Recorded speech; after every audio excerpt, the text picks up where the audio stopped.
पहले अफ्रीका का मैदान घने जंगलों से घिरा रहता था। पूरे अफ्रीकी जंगलों पर हमारे पूर्वज आदि मानव का राज हुआ करता था। ये दौर था आदि मानव के विकास का। इन्हीं घने जंगलों में उन्होंने खुद को विकसित अफ्रीका को छोड़कर अन्य महाद्वीपों पर बसना पड़ा। क्या कोई प्राकृतिक घटना घटी थी या फिर उसके पीछे कोई सबसे पहले अफ्रीका महाद्वीप से बाहर निकली? दोस्तों, जानेंगे सब कुछ इस वीडियो में, लेकिन उससे पहले वीडियो को लाइक और चैनल को सब्सक्राइब कर लें। तो चलिए बिना समय गंवाए वीडियो को शुरू करते हैं।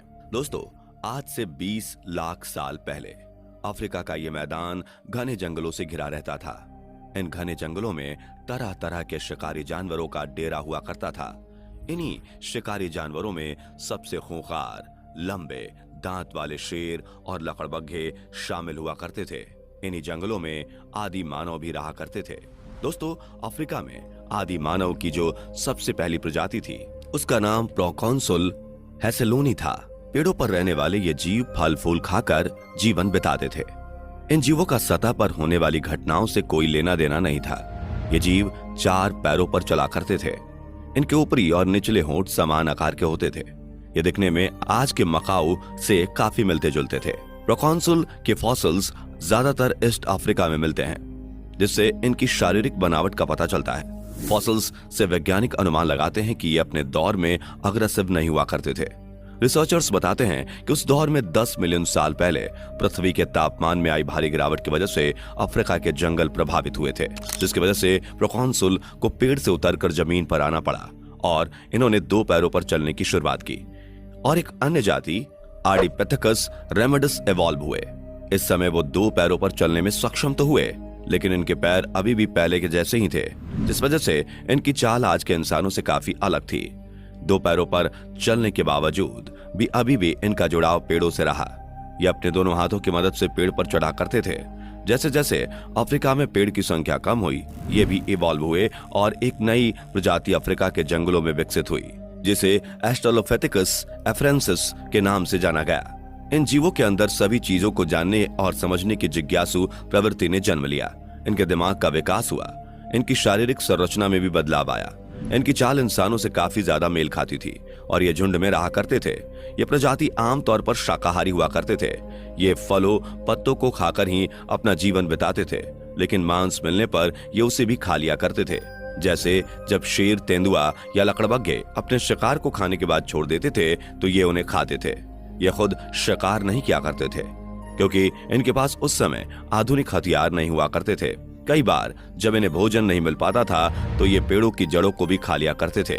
1.5 मिलियन साल पहले एस्ट्रोलोपिथेकस भी इवॉल्व हुए और धरती पर इंसानों की पहली प्रजाति ने कदम रखा। वैज्ञानिकों ने इन्हें होमो हैबिलिस का नाम दिया। होमो हैबिलिस के बाद से ही मानव ने कभी पीछे मुड़कर नहीं देखा। ये नित्य नई नई चीजें सीखते चले गए, लेकिन समय के साथ ये होमो हैबिलिस भी इवॉल्व हुए और फिर धरती पर कदम रखा होमो इरेक्टस ने।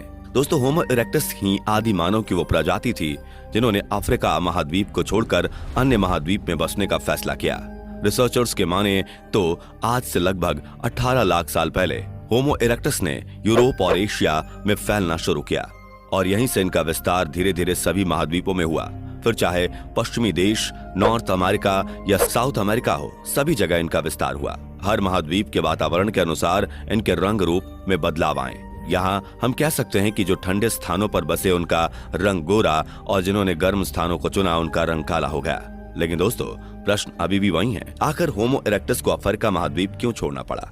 इसके पीछे के कारण को आइए समझते हैं। साइंटिस्ट के मुताबिक इनके प्रभाव का मुख्य कारण क्लाइमेट चेंजेस था। दरअसल उस दौर में भूकंप की वजह से टेक्टोनिक प्लेट्स में भयंकर हलचल हुई। टेक्टोनिक प्लेटों में होने वाली हलचल की वजह से चारों ओर पहाड़ों का निर्माण होता चला गया और इन्हीं पहाड़ों ने मौसमी हवा की दिशा को बदल कर रख दिया। हवा की दिशा बदलने की वजह से घने जंगल सूखने शुरू हो गए। दोस्तों, इस घटना से घने जंगल घास के मैदानों में बदल गए।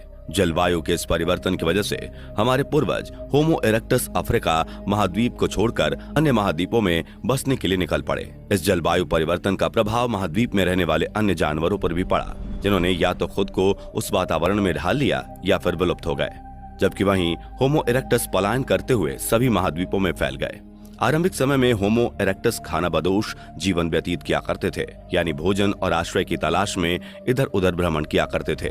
लेकिन धीरे धीरे समय के साथ इनका विकास हुआ और अब ये अपने पूर्वजों के मुकाबले काफी ज्यादा क्रिएटिव और बुद्धिमान हो गए। अब ये पेड़ों पर चढ़ने की कला को भूलकर जमीन पर चलने और दौड़ने में माहिर हो गए। होमो इरेक्टस अपने पूर्वजों के मुकाबले अपनी जरूरतों को पूरा करने में सक्षम हो गए थे, और ये तो आप सभी जानते हैं कि जरूरतें ही नई खोज को जन्म देती हैं। मनुष्य की इस प्रजाति ने आधुनिक मानव बनने में औजारों का बहुत बड़ा योगदान रहा। इस टफारिका में मिले जानवरों की हड्डियों से ये पता चलता है कि इन जानवरों को किसी धारदार हथियार से मारा गया है। रिसर्च में ये बात सामने आई है कि होमो इरेक्टस ने अपने दौर में लकड़ी और पत्थर के हथियार बनाना शुरू कर दिया था। औजारों के दम पर ही मनुष्य ने शिकार करना सीखा, औजारों से औजार बनाना सीखा, और सबसे महत्वपूर्ण, औजारों से अपने से ज्यादा ताकतवर जंगली जानवरों से खुद का बचाव करना सीखा।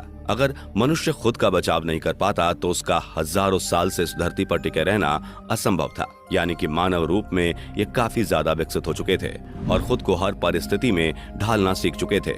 इन्होंने जंगल पर काबू पाना सीख लिया था। इंसानों की यही वो प्रजाति थी जिन्होंने आग की खोज कर ली थी और इसके फायदे को भी इन्होंने समझ लिया था। इन्होंने आग से खाने को पकाकर खाना शुरू कर दिया। होमो इरेक्टस 4 से 5 फीट लंबे और 40 से 70 किलोग्राम वजनी हुआ करते थे। अब बंदर जैसे दिखने वाले इनकी प्रजाति इनके पूर्वज हो चुके थे और ये पहले की तुलना में आधुनिक हो चुके थे। समय के साथ इनका दिमाग भी विकसित होता चला गया, लेकिन धरती पर टिके रहना इतना भी आसान नहीं था।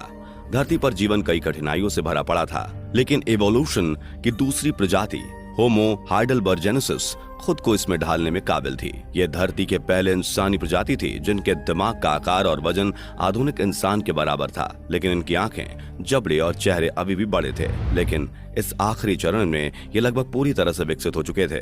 ये घर बनाना जान गए थे।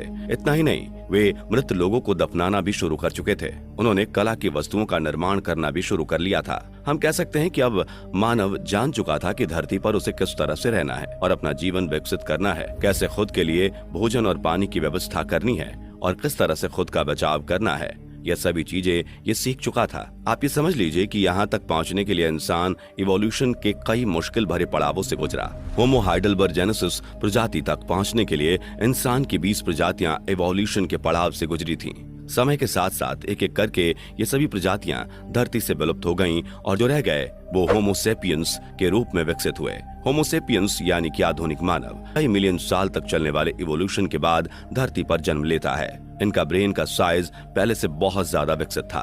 ये काफी ज्यादा क्रिएटिव थे। ये एकमात्र ऐसे प्रजाति हैं जिसने अपनी जिंदगी को आसान बनाने के लिए हर वो चीज डेवलप कर ली जिसकी जरूरत महसूस हुई। इन्होंने लगातार अपने विकास पर काम किया और आज आप देख सकते हैं कि हम कहाँ हैं। लेकिन दोस्तों, आपको ये बात समझ लेनी चाहिए कि सीखने का यह सिलसिला अभी खत्म नहीं हुआ है और ना ही कभी खत्म होगा।